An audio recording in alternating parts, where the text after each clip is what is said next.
Phoenix teens organized a March for Our Lives. Bike sharing is changing the streets of Scottsdale. A fight broke out on an airplane. We will tell you why.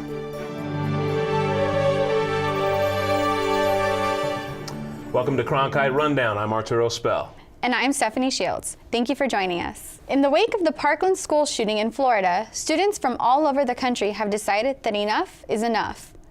Teens march on Washington to make changes regarding gun laws. Every person I talk to has asked me the same question though. How do you feel? I feel sorrowful, downhearted, but most importantly, I feel angry. A congressional candidate in Kansas City is facing criticism after continuing his AR-15 giveaway just days after the Florida school shooting. An AR-15 was used to kill 17 students and teachers in the Florida school shooting. The same type of weapon was also used in the mass shootings in Las Vegas, Orlando, Texas, and even Newtown.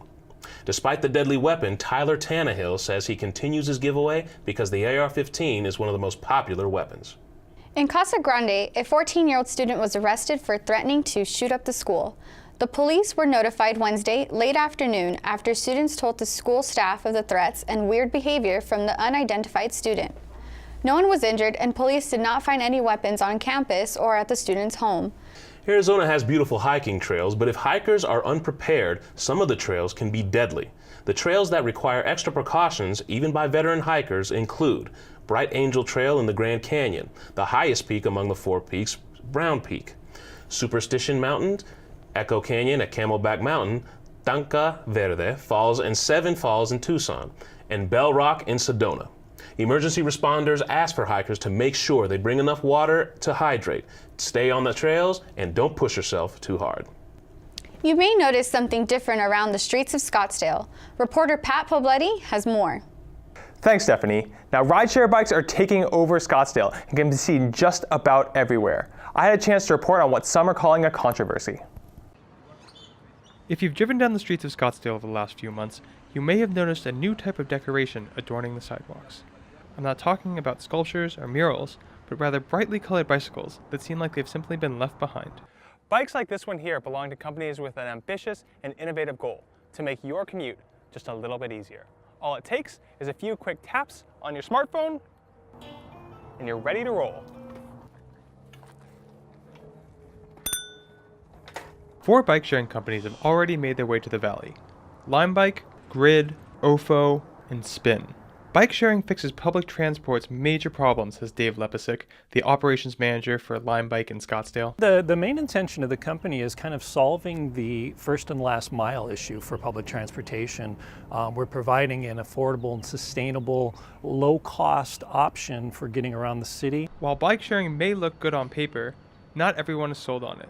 That's because bikes are not owned by the rider, and a vicious cycle can develop when bikes are ridden home and can be left in inconvenient locations.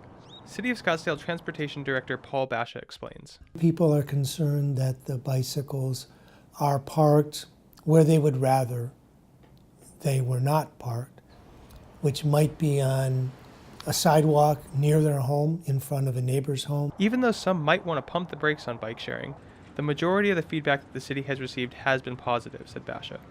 He believes that the bike sharing companies provide a boost for Scottsdale's economy at no cost to the taxpayers.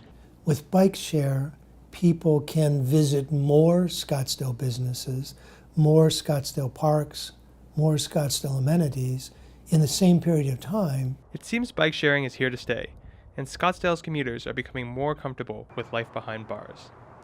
In Scottsdale, I'm Pat Poblete.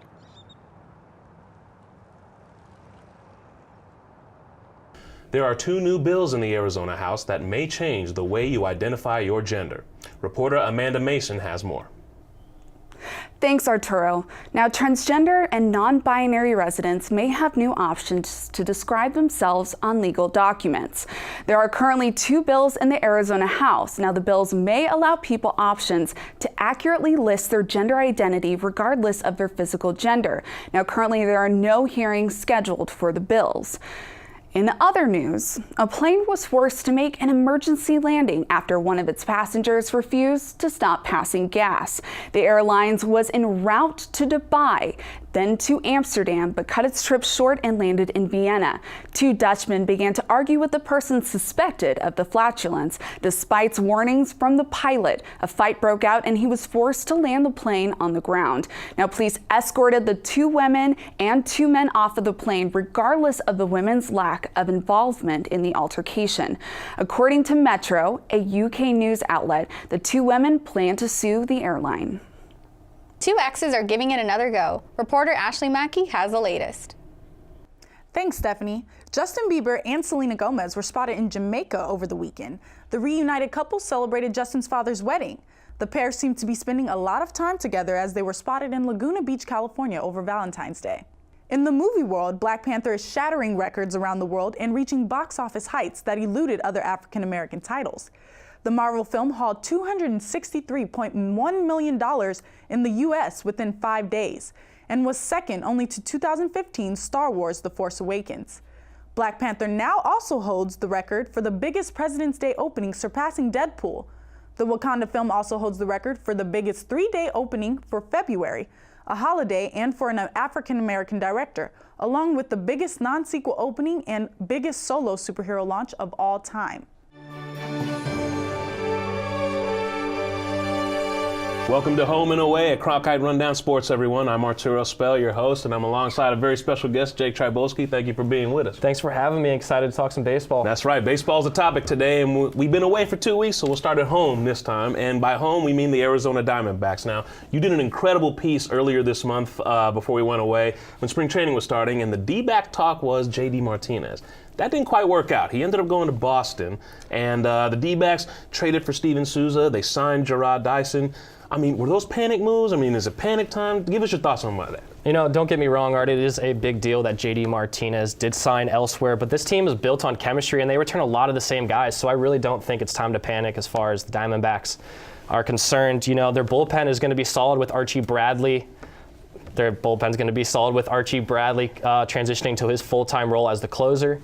The starting pitching is going to be good with Zach Greinke, Robbie Ray, both all-stars last year. And if Shelby Miller can come back from Tommy John surgery, that's going to make their pitching rotation that much more lethal.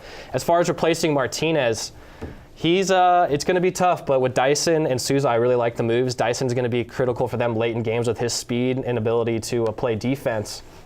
You know, and Souza himself, he's going to be the power guy. His power is going to play well in Chase Field. That place is a launching pad. There's no reason why he can't hit 30-plus home runs this year and help replace Martinez. Yeah, but you got to remember, this is a Diamondbacks team that surprisingly made the wild card, and taking that next step for them, we'll see if those moves do that. And when we go to away, we won't go too far away from Arizona. We'll stick with the NL West. Now, this is a division that, out of 5 teams, sent 3 to the playoffs last year.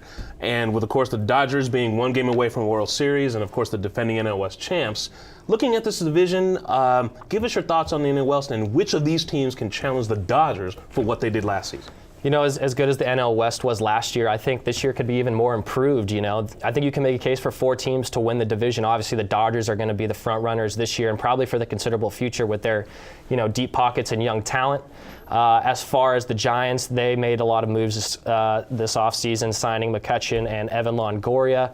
You know, I think that's only going to help them down the road. Obviously, Bumgarner's coming back off that tragic dirt bike incident. You know how that goes. And he's their leader and their ace. That's going to definitely make an impact on the team.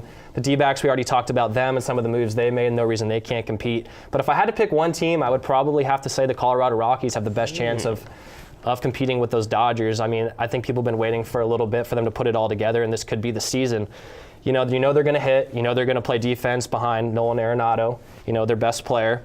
But I like their moves in the bullpen. I think they know they're going to slug and they're going to score a lot of runs, and that bullpen's going to help them late in games. They re-signed Jake McGee. They had Brian Shaw and Wade Davis, both with postseason experience. As far as their starting pitchers, that's going to be tough. John Gray is going to be their ace. They had 4 rookies in the rotation last year, but another year under their belt, there's no reason why they can't be better this year. Yep, that's right. Hitting's never been really a problem for Colorado. It's always been the pitching. But for them to take that next step, as you say, would be huge. And it's a division that always does that. So to wrap things up, we've gone home, we've gone away. We'll go to a neutral site. So, Jake, I'm going to leave it to you to give a shout-out to someone, talk about something, ask a question. The floor is yours. Well, neutral side, I got to talk about the MLB rule changes. You know, it's big moves for traditional baseball fans. A lot of people might like it. I personally do think I like it. It speeds up the game. The casual fan can, you know, get into the game more. I know Wilson Contreras already said he's not going to abide by the 6 pitcher the mound visit rule. I would like to see how that works out if he starts getting thrown out of games, if manager Joe Madden really agrees with that. But I'm also interested to see how the rapport goes between catchers and umpires, because after that, those 6 mound visits, you get extra ones if the umpire determines you need one. So maybe some of these catchers are going to act and earn themselves another mound visit. All right, Jake Trybulski, thanks so much for being with us. Thanks for having me. You heard the wise words from Jake, and now for that's home and away for this week. Next time, we'll see you at Cronkite Rundown Sports. Till next time, take care. For everyone at Cronkite Rundown, thank you for joining us. For more information, visit us at www.cronkiterundown.com. See you next week.